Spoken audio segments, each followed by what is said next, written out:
Hi everyone, कसे आहात तुम्ही? आय होप तुम्ही सर्व मजेत असाल, स्वस्थ असाल. मी युगंधरा स्वागत करते आहे तुमचं आपल्याच यूट्यूब चॅनलमध्ये, ज्याचं नाव आहे learn all subjects with Yugandhara. So friends, आज आपण 8th स्टँडर्डच्या जनरल सायन्स या सब्जेक्टचा स्टडी करणार आहोत. सो जसं की तुम्ही व्हिडिओ लेक्चरमध्ये पाहत आहात, आपले 8th स्टँडर्डचे जनरल सायन्सचे टेक्स्टबुक आपल्या समोरच आहे. So let start. तर फ्रेंड्स, प्रिव्हियस वन लेक्चर व्हिडिओमध्ये आपण फर्स्ट चॅप्टरला सुरुवात केली होती. फर्स्ट चॅप्टरचे नाव आहे living world and classification of microbes. तर याच चॅप्टरचा रिमेनिंग पार्ट आपण आजच्या व्हिडिओ लेक्चरमध्ये कव्हर करणार आहोत. Okay, so previous one lecture video तुम्ही जर पाहिली नसेल तर नक्की पहा. या व्हिडिओच्या डिस्क्रिप्शन बॉक्समध्ये मी प्रिव्हियस वन लेक्चर व्हिडिओची लिंक प्रोव्हाइड करेन. सो त्या लिंकवर क्लिक करून तुम्ही प्रिव्हियस वन लेक्चर व्हिडिओ बघू शकता. So see, kingdom 3 fungi. तर फंजायला मराठीमध्ये काय म्हणतात? कवक. ओके, इथे टेक्स्टबुकमध्ये पेज नंबर 2 वर आपल्याला पिक्चर 1.4 फंजाय दिसत आहे आणि इथे आपल्याला एक ऍक्टिव्हिटी दिली आहे, ते आपण फर्स्ट ऑफ ऑल बघूया. Take a moist piece of bread or bhakri and keep it in a container with lid for 2 to 3 days. पहा, ब्रेडचा किंवा भाकरीचा एक छोटासा पीस, एक छोटासा तुकडा आपल्याला ओलसर करायचा आहे आणि एका कंटेनर मध्ये ठेवून त्याला झाकण लावायचं आहे आणि 2 ते 3 दिवसानंतर तो कंटेनर आपल्याला उघडून पाहायचा आहे. After 2 to 3 days, a fine cotton thread like tuft is found growing on the surface of the bread. पहा, 2 ते 3 दिवसानंतर जेव्हा आपण ते कंटेनर उघडून बघणार तेव्हा त्या तुकड्यावर कापसासारखे पांढरे टफ म्हणजे काय तर तंतू वाढलेले दिसतात. Prepare a temporary mount of few threads from this culture and observe it under the microscope. तर पहा, यातील काही थ्रेड्स आपल्याला एका ट्रान्सपरंट ग्लासवर घ्यायचं आहे आणि मायक्रोस्कोप खाली त्याचं ऑब्झर्वेशन करायचं आहे. ओके, सो सी, इथं आपण फिगरमध्ये पण बघू शकतो की फंजाय मध्ये कोणकोणते पार्ट्स असतात. पहा, इथे आपण वन बाय वन बघूया की कोणत्या पार्टला काय म्हणायचं. सो सी, सगळ्यात वरचा जो पार्ट आहे, जो राऊंड शेप मध्ये आहे, त्याला म्हणतात स्पोरॅन्जियम. ओके, इथे तुम्ही फिगरमध्ये बघू शकता, जिथे मी टिक मार्क देखील करून दाखवत आहे की कोणत्या पार्टला काय म्हणायचं. नेक्स्ट, या पार्टला म्हणतात स्पोरॅन्जिओस्पोर.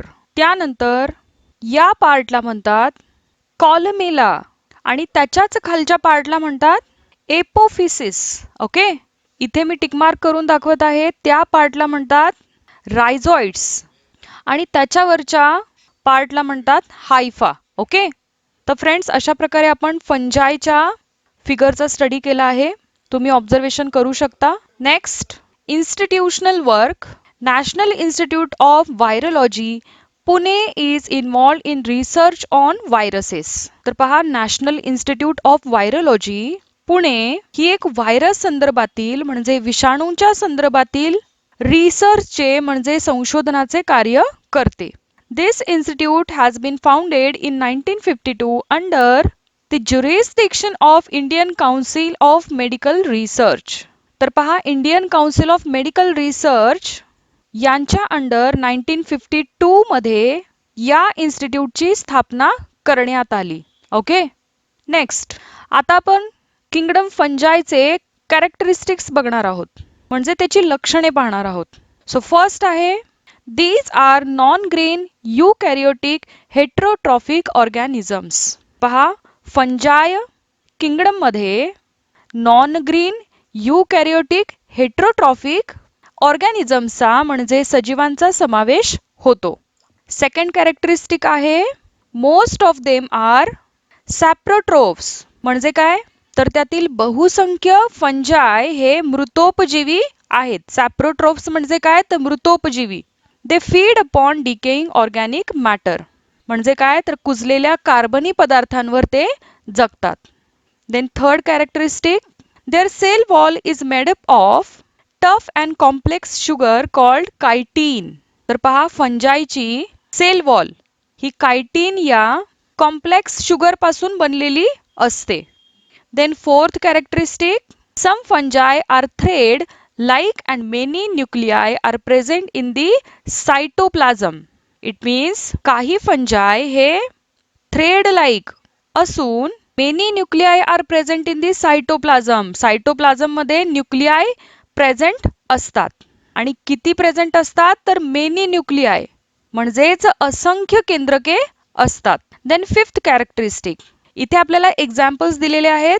Baker's yeast, aspergillus, fungus on corn, penicillium and mushroom. So many systems of classification are introduced after the Whitaker's. His five kingdom system is widely accepted. पहा विटेकर नंतर क्लासिफिकेशनच्या काही मेथड्स काही पद्धती मांडल्या गेल्या तरी आजही अनेक सायंटिस्ट विटेकर यांच्या 5 किंगडम सिस्टीम याच क्लासिफिकेशनला प्रमाण मानतात. ओके, सो सी इथे पिक्चर 1.5 मध्ये आपल्याला काही फंजायचे पिक्चर्स दिलेले आहेत जे तुम्ही ऑब्झर्व करू शकता. Then next, classification of microbes. तर पहा आता आपण मायक्रोब्सचे क्लासिफिकेशन पाहणार आहोत. Among the living organisms, microorganisms are largest in number. तर पहा अर्थवरती एकूण ऑर्गॅनिझम्स मध्ये एकूण सजीवांमध्ये मायक्रोब्स म्हणजे सूक्ष्मजीव हे सर्वाधिक संख्येने आहेत. लार्ज इन नंबर म्हणजे काय तर सर्वाधिक संख्येने आहेत. Hence they are classified as follows. तर आता आपण याचं क्लासिफिकेशन बघूया. सो सी इथे आपण चार्ट 1.6 बघत आहोत की ज्यामध्ये आपल्याला क्लासिफिकेशन ऑफ मायक्रो ऑर्गॅनिझम्स दिलेले आहेत. याचे दोन टाइप्स आहेत मेनली. फर्स्ट टाइप आहे प्रोकॅरियोट्स आणि सेकंड आहे यूकॅरियोट्स. तर प्रोकॅरियोट्स मध्ये बॅक्टेरियांचा समावेश होतो आणि यूकॅरियोट्स मध्ये प्रोटिस्टा, फंजाई आणि अल्गी यांचा समावेश होतो. With reference to size of microbes, remember 1 meter is equals to 10 raised to 6 micrometer and 1 meter is equals to 10 raised to 9 nanometer. पहा इथे आपल्याला मायक्रोब्सची साईज नुसार काही प्रमाणे दिलेली आहेत. यांची साईज आपल्याला कशी सांगता येईल की 1 metre is equals to 10 raised to 6 micrometre and 1 metre is equals to 10 raised to 9 nanometre. जर आपल्याला नॅनोमीटर मध्ये सांगायचं असेल तर 1 metre is equals to 10 raised to 9 आणि मायक्रोमीटर मध्ये सांगायचं असेल तर 1 metre is equals to 10 raised to 6. Okay, so आता आपण याचा 1 by 1 स्टडी करणार आहोत. ओके, सो सी मायक्रो ऑर्गॅनिझम्सच्या क्लासिफिकेशन मध्ये जो फर्स्ट टाइप आहे प्रोकॅरियोट्स, तर यामध्ये बॅक्टेरियांचा समावेश होतो. तर आता बॅक्टेरियाचा आपण डीप मध्ये स्टडी करणार आहोत. तर फर्स्ट ऑफ ऑल बॅक्टेरियाची साईज किती असते तर सी 1 मायक्रोमीटर टू 10 मायक्रोमीटर यामध्ये बॅक्टेरियांची साईज असते. आणि त्याचे कॅरेक्टरिस्टिक्स काय आहेत? युनिसेल्युलर, इंडिपेंडेंट और पॅरासाइटिक organisms. Sometimes many bacteria together form colonies. तर पहा बॅक्टेरिया हे युनिसेल्युलर असतात, इंडिपेंडेंट असतात, ज्याला पॅरासाइटिक ऑर्गॅनिझम्स असं सुद्धा म्हटलं जातं. म्हणजेच काय तर ते स्वतंत्र सजीव म्हणून जगतात. Sometimes many bacteria together form colonies. It means काही वेळा बरेच बॅक्टेरियाज हे एकत्र कॉलनीज करून राहतात. Next, bacterial cell is prokaryotic with cell wall but distinct nucleus or cell organelles are absent. तर पहा बॅक्टेरियल सेल हे प्रोकॅरियोटिक असतात ज्याला सेल वॉल देखील असते, पण यामध्ये डिस्टिंक्ट न्यूक्लियस किंवा ज्याला सेल ऑर्गनेल्स म्हणतात ते ॲब्सेंट आहे. Then third, they reproduce by simple binary fission. त्यांचे रिप्रोडक्शन म्हणजे प्रजनन कसे होते तर ते सिंपल बायनरी फिजनने होते. Next, in favorable conditions bacteria grow vigorously and can double their number in 20 minutes. तर पहा फेवरेबल कंडिशन मध्ये म्हणजे अनुकूल परिस्थितीमध्ये बॅक्टेरिया हे प्रचंड वेगाने वाढतात, ग्रो होतात आणि 20 मिनिटांमध्ये संख्येने ते डबल होतात, दुप्पट होऊ शकतात. ओके, तर आता इथे फिगर 1.7 मध्ये सम बॅक्टेरियाज आपल्याला दिले ज्यांच्या आकारानुसार त्यांना काय म्हटलं जातं हे आपल्याला इथे दाखवलेलं आहे. तुम्ही बघू शकता. सो सी जे गोल आकारामध्ये बॅक्टेरिया दिसतात त्याला काय म्हणतात? कोकस. नेक्स्ट, ज्या बॅक्टेरियाचा आकार दंडगोलाणू असतो त्याला म्हणतात कोकोबॅसिलस. नेक्स्ट, आणि ज्या बॅक्टेरियाचा आकार हा दंडाणू असतो त्यांना म्हणतात बॅसिलस, आणि ज्या बॅक्टेरियाचा आकार हा कॉमा शेप्ड असतो त्यांना म्हणतात व्हायब्रियो. आणि इथे तुम्ही फिगर मध्ये बघू शकता की ज्या बॅक्टेरियाचा आकार हा सर्पिलाकार आहे त्यांना म्हणतात स्प्रिलियम. ओके, नेक्स्ट आपण पाहणार आहोत प्रोटोझोआ. तर प्रोटोझोआंची साईज किती असते तर अप्रॉक्सिमेटली 200 मायक्रोमीटर. आता आपण त्याचे कॅरेक्टरिस्टिक्स बघूया आणि ते कुठे आढळतात हे देखील बघूया. Protozoas are found in soil, fresh water and sea water. तर पहा प्रोटोझोआस कुठे आढळतात तर माती, गोड पाणी आणि समुद्रामध्ये आढळतात. Fresh water and sea water. Some are found in the body of other organisms and are pathogenic. तर पहा काही इतर ऑर्गॅनिझम्सच्या म्हणजे सजीवांच्या बॉडीमध्ये, शरीरामध्ये राहतात आणि आर पॅथोजेनिक म्हणजे काय तर ते रोगांना कारणीभूत ठरतात. These are unicellular organisms with eukaryotic cell. तर पहा हे प्रोटोझोआस हे युनिसेल्युलर ऑर्गॅनिझम्स असतात ज्यामध्ये युकॅरियोटिक सेल सुद्धा अवेलेबल आहे. Next, there is great variation in cell structure, organs of locomotion and modes of nutrition among protozoas. तर पहा प्रोटोझोआसच्या सेल स्ट्रक्चर म्हणजे काय तर पेशी रचना ही त्यांच्या मुवमेंटचे म्हणजे हालचालींचे जे ऑर्गनेल्स असतात, अवयव असतात, ऑर्गन्स ऑफ लोकोमोशन तर हालचालींचे अवयव, अँड मोड्स ऑफ न्यूट्रिशन म्हणजे याची न्यूट्रिशन म्हणजे पोषण पद्धती यात आपल्याला व्हेरिएशन्स आढळतात. म्हणजेच काय तर आपल्याला विविधता आढळते. Next, these organisms reproduce by simple cell division. तर यांचे रिप्रोडक्शन हे कशा पद्धतीने होते तर सिंपल सेल डिव्हिजन. आता आपल्याला इथे प्रोटोझोआसचे काही एक्झाम्पल्स दिलेले आहेत. कोणकोणते एक्झाम्पल्स आहेत तर amoeba, paramecium, free living in dirty water. तर अमिबा आणि पॅरामोशियम हे गढूळ पाण्यामध्ये आढळतात. डर्टी वॉटर म्हणजे काय तर गढूळ पाणी, आणि हे फ्री लिव्हिंग असतात म्हणजे काय तर स्वतंत्र जीवन जगतात. Next, entamoeba histolytica causes एमोबियासिस.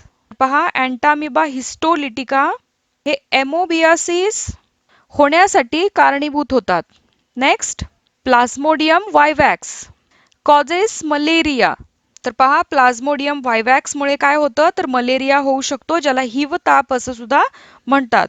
आणि लास्ट आहे युग्लिना ऑटोट्रॉफिक. युग्लिना हे कसे असतात तर ऑटोट्रॉफिक असतात. ऑटोट्रॉफिक म्हणजे काय तर स्वयंपोषी. तर फ्रेंड्स इथे टेक्स्टबुक मध्ये बघू शकता की इथे पॅरामोशियम, अँटामिबा, प्लाझ्मोडियम कसे दिसतात यांचे इथे फोटोज दिलेले आहेत. तुम्ही बघू शकता टेक्स्टबुक मध्ये. ओके, नेक्स्ट, यानंतर आपण फंजाईचा स्टडी करणार आहोत ज्याची size approximately 10 micrometer to 100 micrometer एवढी असते. ओके, आता आपण बघूया की फंजाई कुठे आढळतात. त्यांची साईज आपण बघितली की 10 मायक्रोमीटर टू 100 मायक्रोमीटर एवढी असते. आणि आता आपण त्याचे एक्झाम्पल सुद्धा बघूया. These are found on decaying organic matter and dead bodies of plants and animals. तर पहा फंजाई हे कुजणारे पदार्थ आणि प्लांट्स आणि ॲनिमल्सचे बॉडीज म्हणजे शरीरे, त्याचबरोबर कार्बनी पदार्थ यामध्ये सुद्धा आढळतात. These are eukaryotic organisms. तर पहा फंजाई हे eukaryotic organisms असतात आणि some are unicellular and others are visible with naked eyes. तर पहा फंजाईच्या काही प्रजाती आपल्याला नेक्ड आईज म्हणजे उघड्या डोळ्यांनी दिसतात, ज्या वेळेला आपल्याला मायक्रोस्कोपची गरज नाहीये, आपण साधारण डोळ्यांनी बघू शकतो. Next, saprotrophic absorb their food from decaying organic matter. Decaying organic matter म्हणजे काय तर मृतोपजीवी असतात आणि काही कार्बनी पदार्थांपासून अन्न शोषण करतात.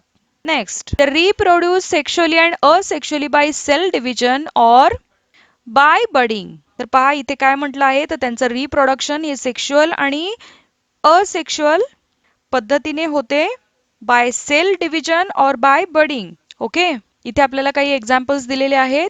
फंजाईचे एक्झाम्पल्स काय तर बेकर्स ईस्ट आणि कॅन्डिडा अँड मशरूम. ओके, यानंतर आपण अल्गीचा स्टडी करणार आहोत. अल्गीला शैवाल असं सुद्धा म्हणतात, ज्याची size approximately 10 micrometer to 100 micrometer एवढी असते. दे आर एक्वाटिक, म्हणजे काय तर ते पाण्यात आढळतात म्हणून त्यांना एक्वाटिक असं म्हटलंय. युकॅरियोटिक युनिसेल्युलर ऑटोट्रॉफिक ऑर्गॅनिझम्स. पहा, हे युकॅरियोटिक असतात, युनिसेल्युलर असतात. म्हणजे काय? युनिसेल्युलर म्हणजे एकपेशीय आणि काय तर ऑटोट्रॉफिक ऑर्गॅनिझम्स असतात. Next, photosynthesis is carried out with the help of chloroplast present in the cell. It means cell मधील क्लोरोप्लास्टच्या साह्याने याचे फोटोसिंथेसिस होते. म्हणजे काय तर प्रकाश संश्लेषण ही जी क्रिया आहे ही कशामध्ये घडून येते तर सेल मधील म्हणजे पेशीतील क्लोरोप्लास्ट. क्लोरोप्लास्टला काय म्हणतात तर हरित लवके. Okay. Photosynthesis is carried out with the help of chloroplast present in the cell. For example, Chlorella, Chlamydomonas. Very few species of algae are unicellular. तर पहा, अल्गीच्या काही प्रजाती ह्या युनिसेल्युलर असतात म्हणजे एक पेशीय असतात. Most of them are multicellular and visible with naked eyes. पहा, इतर जे अल्गीज असतात, इतर जे शैवाल असतात हे कसे असतात मल्टीसेल्युलर असतात आणि आपण त्यांना नुसत्या डोळ्यांनी बघू शकतो. यांना बघायला आपल्याला मायक्रोस्कोपची गरज आहे का तर नाही. Visible with naked eyes. Okay. Next, यानंतर आपण व्हायरसेसचा स्टडी करणार आहोत. व्हायरसेस म्हणजे काय तर विषाणू. यांची साईज अप्रॉक्सिमेटली असते 10 nanometer to 100 nanometer. Okay. Generally viruses are not considered as living organisms or they are said to be organisms at the age of living and non-living. पहा, म्हणजे काय व्हायरसेसला जनरली लिव्हिंग ऑर्गॅनिझम म्हणजे सजीव असं सुद्धा मानलं जात नाही किंवा ते नॉन लिव्हिंग ऑर्गॅनिझम म्हणजे निर्जीव आहेत असं सुद्धा मानलं जात नाही. They are studied under microbiology. यांचा स्टडी मायक्रोबायोलॉजी मध्ये केला जातो. Okay. Viruses are extremely minute. That is, they are 10 to 100 times smaller than bacteria and can be seen only with the electron microscope. पहा, व्हायरसेस हे अति सूक्ष्म, extremely minute म्हणजे काय तर अति सूक्ष्म असतात. म्हणजेच बॅक्टेरियाच्या 100 to 10 to 100 टाइम्स लहान असून फक्त इलेक्ट्रॉन मायक्रोस्कोपने ते आपल्याला दिसू शकतात. They are found in the form of independent particles. आणि हे जे व्हायरसेस असतात हे इंडिपेंडंट पार्टिकल्सच्या रूपामध्ये आढळतात म्हणजे स्वतंत्र पार्टिकल्सच्या स्वतंत्र कणांच्या रूपामध्ये ते आपल्याला आढळतात. Okay. Virus is a long molecule of DNA that is deoxyribonucleic acid और RNA that is ribonucleic acid covered by a protein coat. तर पहा, व्हायरसेस म्हणजे डीएनए म्हणजेच काय तर डीएनए चा लॉंग फॉर्म आपल्याला इथे दिला आहे की डीऑक्सिरायबोन्यूक्लिक ऍसिड और RNA that is ribonucleic acid. तर यापासून बनलेला असतो आणि याला प्रोटीन कोटचे कव्हर असते. Viruses survive only in living plant or animal cells and produce their own proteins with the help of host cell and create their numerous replica. तर पहा, plants आणि एनिमल्स च्या जिवंत सेल मध्ये ते राहू शकतात आणि या सेल्सच्या मदतीने व्हायरसेस हे स्वतःचे प्रोटीन्स बनवतात आणि स्वतःच्या अशा असंख्य प्रतिकृती निर्माण करतात. Then they destroy the host cell and become free. यानंतर काय होतं तर ते होस्ट सेल्सला डिस्ट्रॉय करतात, नष्ट करतात अँड बिकम फ्री म्हणजे काय तर त्या मुक्त होतात, फ्री होतात. These free viruses again infect new cells. So हे फ्री व्हायरसेस जे आहेत हे पुन्हा नव्या सेल्सला संसर्ग करतात. Okay. Next, viruses causes many diseases to plants and animals. तर पहा, व्हायरसेसमुळे प्लांट्स आणि ॲनिमल्स ला विविध रोग होतात, डिसीजेस होतात. सो सी, इथे आपल्याला पिक्चर 1.8 मध्ये सम मायक्रो ऑर्गॅनिझम्स दिले आहे ज्यामध्ये टोमॅटो विल्ट व्हायरस याचा पिक्चर आपल्याला दिसत आहे, तुम्ही बघू शकता. Do you know human polio virus, influenza virus, HIV AIDS virus etcetera. तर पहा ह्युमनमध्ये म्हणजे मानवांमध्ये कोणकोणते व्हायरसेस आढळतात तर polio virus, influenza virus, HIV AIDS virus etcetera. Next cattle picorna virus. पहा कॅटल म्हणजे काय तर गुरे. तर गुरांमध्ये कोणत्या प्रकारचा व्हायरस आढळतो तर picorna virus. Next plants tomato wilt virus, tobacco mosaic virus etcetera. तर पहा प्लांट्समध्ये टोमॅटो विल्ट व्हायरस म्हणजे टोमॅटोला विल्ट व्हायरसेस टोमॅटोमध्ये आढळतात आणि टोबॅको मोझाईक व्हायरस आढळतात. हे प्लांट्सचे झाले एक्झाम्पल. Next bacteria. पहा बॅक्टेरियाजवर सुद्धा काही व्हायरसेस आढळतात. कोणते आहेत? बॅक्टेरियोफेज व्हायरसेस अटॅक बॅक्टेरिया.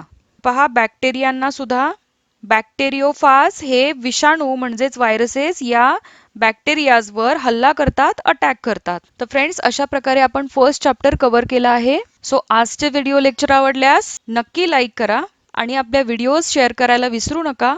आणि तुम्ही जर आपल्या चॅनलला फर्स्ट टाइम व्हिजिट केले असेल तर आपल्या चॅनलला नक्की सबस्क्राईब करा. So friends see you in the next video. Bye bye for now. Take care.